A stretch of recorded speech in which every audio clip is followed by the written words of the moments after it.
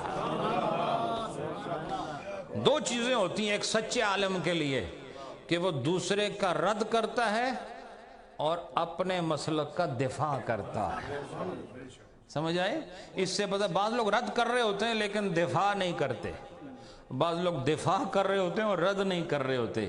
جو صاحبان علم ہے وہ میری بات سمجھتے ہیں میں کیا کہہ رہا ہوں، لیکن جناب مہر علی رضی اللہ عنہ نے یہ ثابت کر دیا کہ اگر تم نے علی کا مہر دیکھنا ہے تو وہ بھی ہم میں ہے، محمد کا مہر دیکھنا ہے تو وہ بھی ہم میں ہے، صدیق و فاروق و عثمان کا مہر دیکھنا ہے تو وہ بھی ہم میں ہے، فاطمہ و حسنین کریمین کا مہر دیکھنا ہے وہ بھی ہم میں ہے۔ لہذا جو مہر علی ہوگا وہ صرف علی کے مہر والا نہیں بلکہ چاروں کی محبت بھی اس سینے میں ہوگی اور آل و اصحاب کی محبت بھی اس سینے میں ہوگی۔ اس لیے ایک علی کہنے سے میں سمجھتا ہوں مہر علی نے بتا دیا سب کی محبت میرے سینے میں موجود ہے۔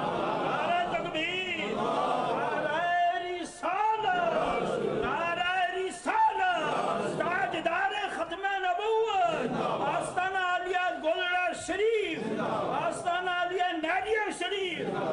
اچھا یا سبحان اللہ، اس سے یہ بھی پتہ چلا کہ یہ جو بڑے لوگ ہوتے ہیں یہ تنگ دل نہیں ہوتے، وہ بڑے بنتے ہی اس دل کی وجہ سے، بڑے دل کی وجہ سے۔ ہاں، اور آپ کہیں گے تم جو یہ اتنی تقریر کر دی جیسے خطیب کر، تمہیں کیا پتہ یہ باتیں؟ تو یہ ان کی تحریروں سے پتہ چلا ہے۔ بھائی جس آدمی سے ملاقات کرنی ہے، رومی صاحب نے پہلے بتایا تھا کہ اگر تمہیں ملاقات نبیوں سے کرنی ہے، میں نے آپ کو درس سنایا ہوا ہے بہت پہلے کہ اگر تمہیں نبیوں سے ملاقات کرنی ہے، حضرت ہارون سے ملنا ہے، حضرت موسیٰ سے ملنا ہے، حضرت ادریس سے ملنا ہے، حضرت موسیٰ سے ملنا ہے، نہیں سمجھی، حضرت عیسیٰ سے ملنا ہے، ابراہیم علیہ السلام سے ملنا ہے، تو وہ فرماتے ہیں مل سکتے ہو، ابھی بھی مل سکتے ہو۔ ہمیں حیران ہوئے ابھی کیسے مل سکتے ہیں؟ انہوں نے کہا قرآن پڑھو، ان سے ملاقات ہوتی رہے گی۔ قرآن میں جہاں جہاں ان کا ذکر ہے سمجھو ان سے ملاقات کر رہے ہیں، جہاں ان کا ذکر ہے سمجھو ان سے ملاقات کر رہے ہیں۔ تو ہم نے مہر علی رحمت اللہ علیہ سے ملاقات کرنی ہے اور آج بھی کریں گے۔ اور لوگ کہتے ہیں خواب میں آ جائیں، کوئی ضرورت نہیں خواب میں آنے کی، ان کی تحریریں پڑھو، تمہیں ظاہری ملاقات ہو رہی ہے، تمہیں ظاہری ملاقات ہو رہی ہے، جاؤ پڑھو انہوں نے جو لکھا ہے۔ ہم حضرت مہر علی نے جس طرح مسلک کی آبیاری فرمائی ہے اور جو کچھ انہوں نے ارشاد فرمایا ہے، ہم مہر علی کے ساتھ حشر کے دن اٹھنا چاہتے ہیں۔ سمجھے آپ؟ وہ کوئی الگ مسلک نہیں ہے، وہ یہی مسلک ہے۔ اور اعلیٰ حضرت عظیم البرکت اور مہر علی رحمت اللہ علیہ دونوں کا مسلک ایک ہی ہے۔ اگر کوئی بیچ میں تفریق کرتا ہے تو وہ اپنا جائے کھائے خسمانوں، اس کا اپنا کام ہے، لیکن ہم جو پیر مہر علی فرماتے ہیں وہی اعلیٰ حضرت بھی فرماتے ہیں۔ بڑے لوگ بڑی بات کرتے ہیں، سمجھ آئیے آپ؟ تو فرماتے ہیں یہ مہر و رقت انسانی وصف ہیں۔ بولو، دل کا نرم ہونا یہ انسان کی نشانی ہے۔ بولو، جس لئے کوئی سخت آدمی ہوئے سختی کرے توڑے نال، اس ویلے ٹر جاؤ، چونکہ وہ ویلے ہی سختی نہ ہے، بعد آ کے گل کرو تے او نرم ہو سی، سمجھ لو یہ انسان ہے۔ نہیں سمجھے بات؟ نہیں سمجھا؟ سختی بھی ہے نرمی بھی ہے۔ سختی کو کیسے چھوڑ سکتا ہے؟ سختی چھوڑے تو پھر یہ احکام کدھر جائیں گے؟ پھر تربیت کدھر جائے گی؟ پرورش کدھر جائے گی؟ اور پرورش میں سختی بھی ہوتی ہے، نرمی بھی ہوتی ہے۔ بتاؤ نبی پاک علیہ الصلوۃ والسلام نے یہ فرمایا کہ نہیں 7 سال کا جب بچہ ہو جائے اس کو نماز سکھاؤ؟ بولو۔ اور جب 10 سال کا ہو جائے نہ پڑھے سختی کرو اس کے ساتھ، او کما قال النبی صلی اللہ علیہ وسلم۔ تو اب آپ میں سے کتنے لوگ ہیں جو 10 سال کی عمر کے بچے پر اس لیے سختی کرتے ہیں کہ وہ نماز نہیں پڑھتا؟ کوئی بھی نہیں ہے آپ میں سے، سب آپ ادھر بیٹھے ہوئے پرانے حاجی صاحب اور پتہ نہیں کون کون سے صاحب۔ آپ نے اپنے بچوں کی تربیت میں کتنی آپ کی مشقت ہے کہ وہ 10 سال کا ہو اور آپ اسے ہر دفعہ سختی کرتے ہو کہ نماز پڑھو۔ آپ نے مہینے میں بھی اس کو کبھی نہیں کہا نماز پڑھو، تو آپ نے پھر صرف نرمی دکھائی ہے، بولو نا۔ تو جہاں سختی چاہیے تھی وہاں نرمی دکھانا بے وقوفوں کا کام ہے، اور جہاں نرمی چاہیے اور وہاں سختی دکھائے یہ بھی بے وقوفوں کا کام ہے۔ سمجھے کہ نہیں؟ تو اب رومی صاحب فرماتے ہیں انسانی وصف کیا ہے؟ فرماتے ہیں انسانی وصف یہ ہے کہ اس کے دل پر رقت و مہر و وفا کا سایہ ہوتا ہے۔ اور دوسری طرف حیوانی کون ہے حیوانی وصف والا؟ فرمایا وہ جس کے اندر غصہ ہو اور شہوت ہو۔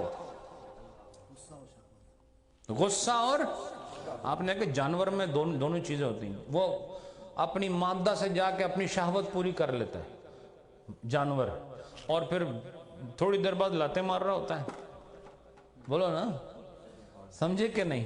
فرمایا اپنی خواہش پوری کرنا اور غم و غصے کا اظہار کرنا یہ وصف حیوانی ہے، اور رقت و مہر و وفا یہ وصف حیوانی نہیں، وصف انسانی ہے۔ سمجھ آئی کہ نہیں؟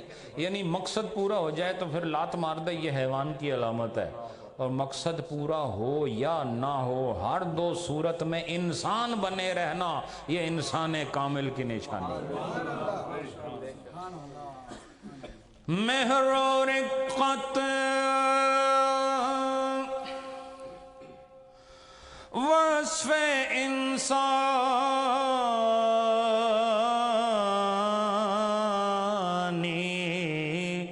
بود،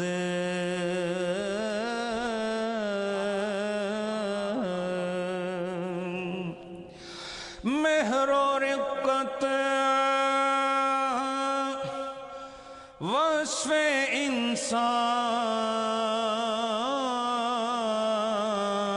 انسانی بود،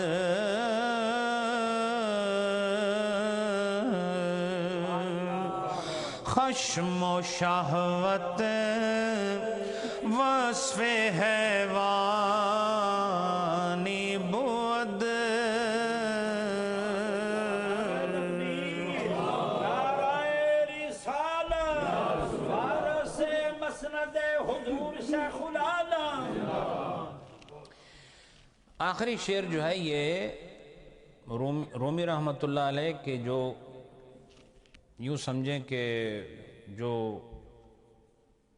اشکال والے اشعار ہیں، مشکل ہیں جن میں، ان میں سے آتا ہے، اور اس کا جو معنی اور مفہوم ہے وہ خواص کے لیے ہے، عوام کے لیے نہیں۔ لیکن آپ چونکہ حالت وجد میں ہوتے تھے اس لیے کوئی شعر خود نہیں لکھتے تھے، وہ پڑھتے رہتے تھے، اپنے مست ہوتے تھے، اور یہ کوئی اور ہوتا تھا جس کے قلم کی حرکت سے مثنوی حضرت حسام الدین چلپی، ان کا کام تھا، وہ ساتھ لکھتے رہتے تھے۔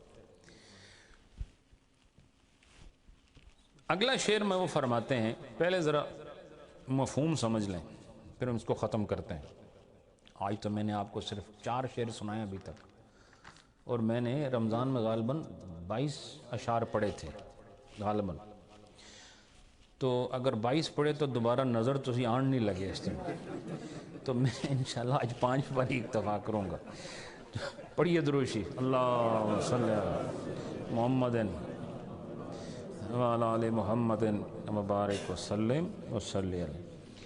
رومی صاحب فرماتے ہیں، اب وہ فرماتے ہیں کہ یہ جو اصل انسان ہے نا، اصل انسان وہ غصے کے بعد واپس پلٹ کیوں آتا ہے عورت کی طرف؟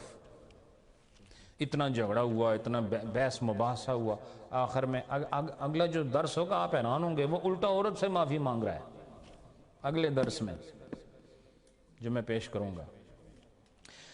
تو وہ رومی صاحب فرماتے ہیں چونکہ یہ مرد بھی عام نہیں اور یہ عورت بھی، اس کو اپنے حساب سے نہ لینا. آپ جو میں شعر پڑھ رہا ہوں کہ آپ جو ہے کچھ اور جانب کفر کی جانب نکل جائیں، چونکہ جو اگر شعر آ رہا ہے کہ ظاہری معنی کرو تو نرا کفر ہے، شرک ہے،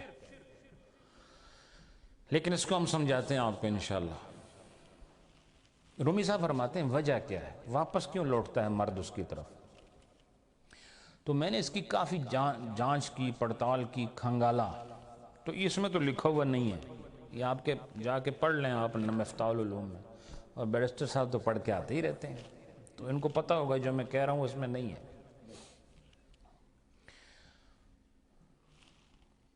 تو رومی صاحب رحمۃ اللہ علیہ نے فرمایا کہ اصل میں یہ جو ہم عورت کی محبت میں گرفتار ہو جاتے ہیں، مثلا بیوی کے ساتھ تکرار ہوا پھر واپس اس کی طرف مائل ہو گئے، اور وہ نمازی بھی ہے، پرہیزگار بھی ہے، شرم و حیا والی بھی ہے، امانت دار بھی ہے، دیانت دار بھی ہے، شب زندہ دار بھی ہے، روزے دار بھی ہے، اولاد کی تربیت بھی صحیح کر رہی ہے، تو وہ عام عورت نہیں ہے، خاص عورت ہے. تو فرماتے ہیں اس لگتا ایسے ہے کہ جیسے تم اس کے عاشق ہو، وہ تمہاری معشوق ہے. بولو، بس جس کے ساتھ عشق ہوتا ہے اس کو معشوق کہتے ہیں. بولو نا. تو عام طور پر جو مجازن ہم لوگ دیکھتے ہیں، کوئی ایک لڑکا کہہ رہا ہوتا ہے مجھے فلاں عورت سے شادی کرنی ہے، کوئی عورت کہہ رہی ہوتی ہے مجھے فلاں مرد سے شادی کرنی. یہ تو بالکل معمولی سا معاملہ ہے. یہ تو کوئی ایسی چیز ہی نہیں ہے کہ جس پر آدمی کوئی تقریر کر سکے. یہ بالکل فضول قسم کی بات ہے. یہاں جن لوگوں کی بات ہو رہی ہے بہت اعلیٰ شان مرتبہ والے لوگ ہیں. تو وہ فرماتے ہیں کہ یہ مرد جو عورت کی طرف واپس آ جاتا ہے، لگتا ایسے ہے کہ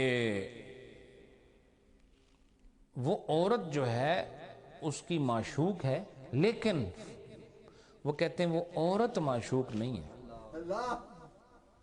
وہ لگتا ایسے ہے کہ عورت کی طرف توجہ کی ہے اس نے، اور کہتا ہے تم میری بیگم ہو، میں تم سے محبت کرتا ہوں، تمہاری قدر کرتا ہوں، تمہاری عزت کرتا ہوں. لیکن رومی صاحب فرماتے ہیں یہ بات نہیں، اصل میں وہ اللہ کے جمال کا آئینہ ہے. کیا ہے؟ وہ پرتو حق ہے. رومی صاحب فرماتے ہیں کہ وہ اللہ کی روشنی ہے جو اس کے اندر سما گئی ہے. اور جو مرد کامل ہوتا ہے وہ بظاہر لگتا ہے کہ عورت کا دیوانہ ہے، لیکن اصل میں وہ چھپے ہوئے نور کا دیوانہ ہوتا ہے جو اللہ نے ایک کاملہ عورت کو عطا فرمایا ہوتا ہے. تو فرمایا گویا کہ اب یہ عورت سے محبت نہیں بلکہ اصل میں یہ خالق سے محبت ہے. تو وہ رومی صاحب نے یوں کہا کہ لگتا ایسے کہ یہ خالق ہے، وہ اس خالق سے محبت کر رہا ہوں، حالانکہ یہ خالق سے مراد، رومی صاحب نے لکھا تو خالق ہے عورت کو، لیکن خالق سے مراد خالق نہیں، چونکہ پیچھے انہوں نے پرتو حق فرمایا پچھلے مصرے میں، پرتو حق است آن معشوق نیست.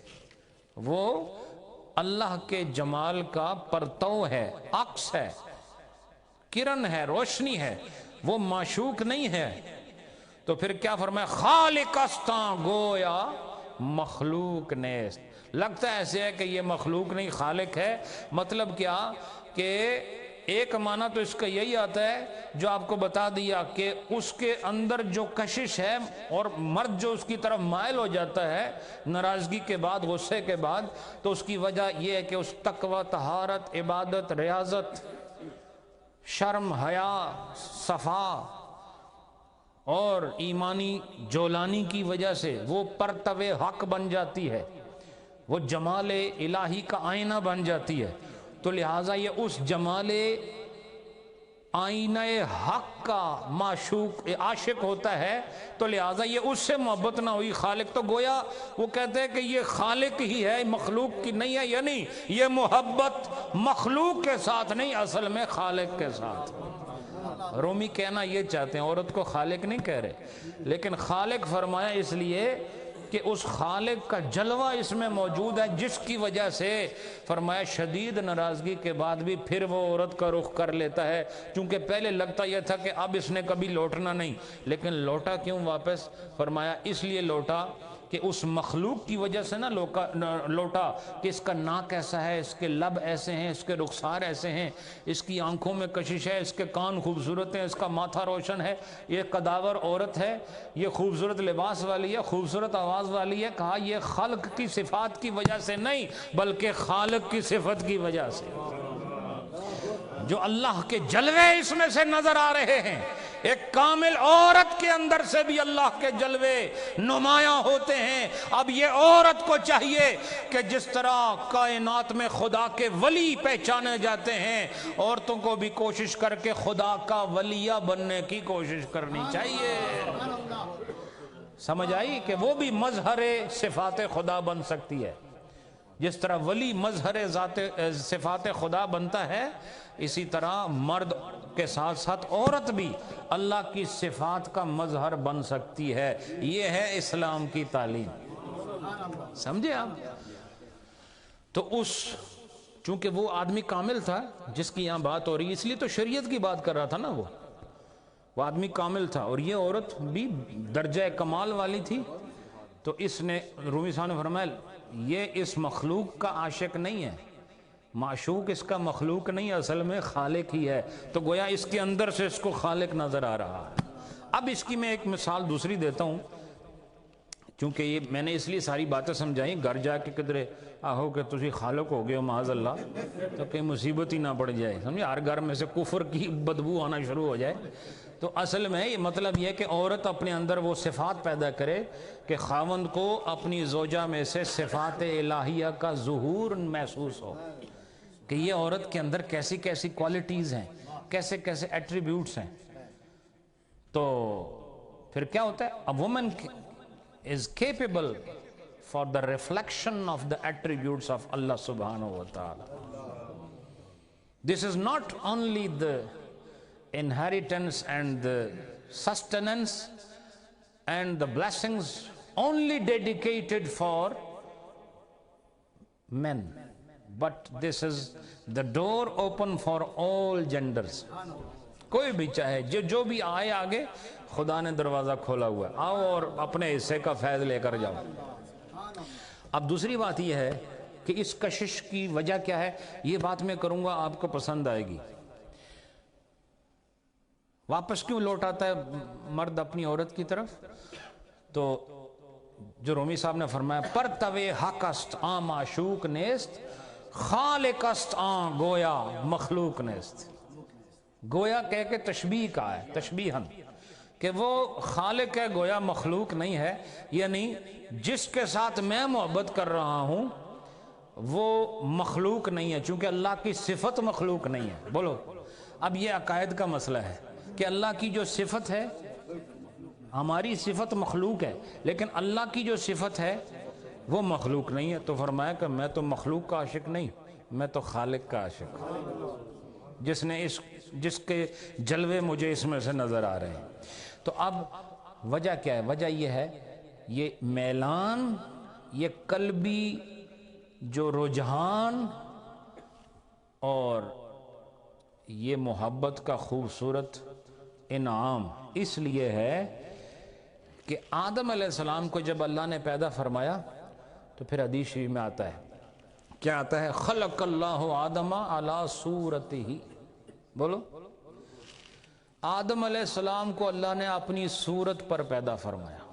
بولو، ہے کہ نہیں؟ بولتے نہیں آپ لوگ؟ بھئی صورت تو دینی تھی نا آدم کو، کوئی چیز بغیر صورت کے ہے؟ بولو، یا اس کی خارج میں صورت ہوتی ہے یا ذہن میں صورت ہوتی ہے، لیکن صورت ہوتی ضرور ہے، سمجھے کہ نہیں؟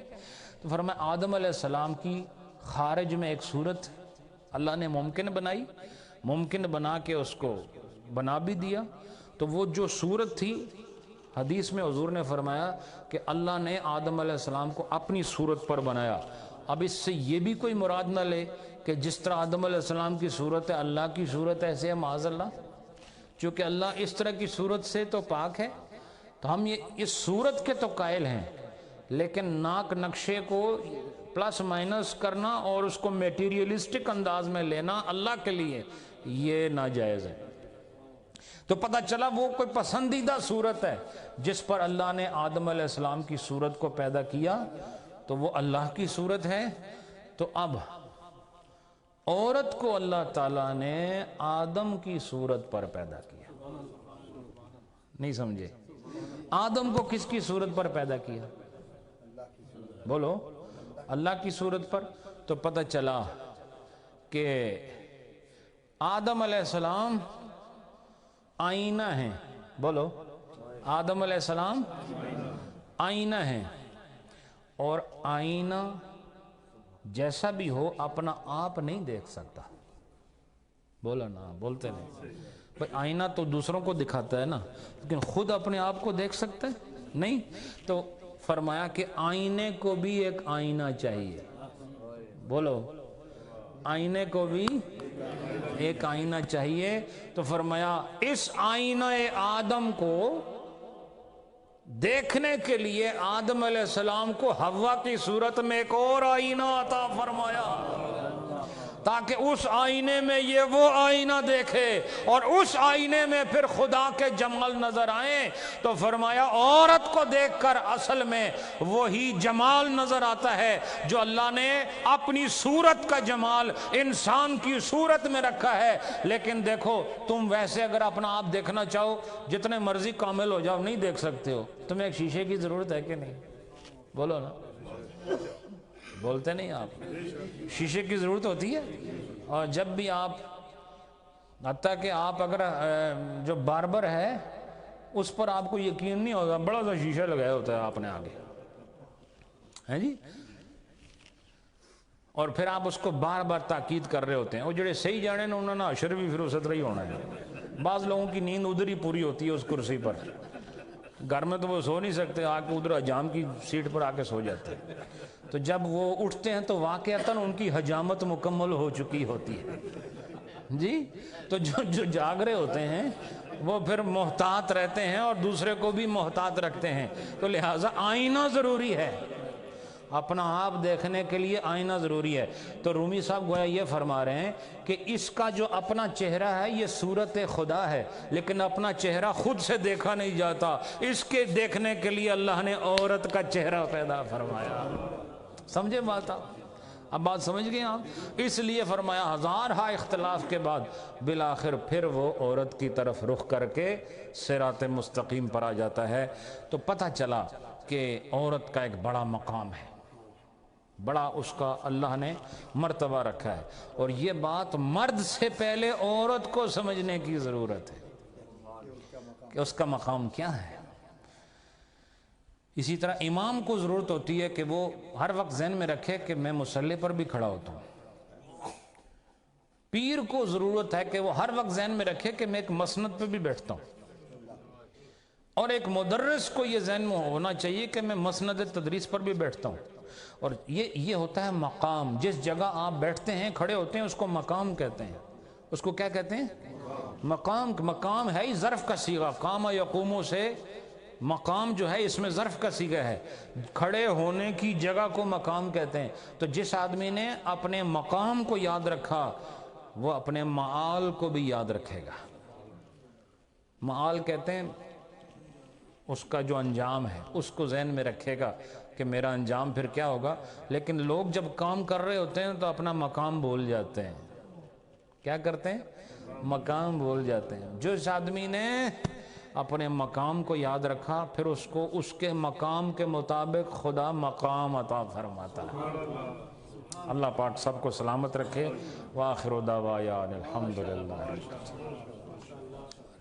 ناظرین و حاضرین، آپ نے عظیم الشان درس مثنوی جانشین حضور شیخ العالم پیر طریقت رہبر شریعت حضرت علامہ الحاج پیر محمد نور العارفین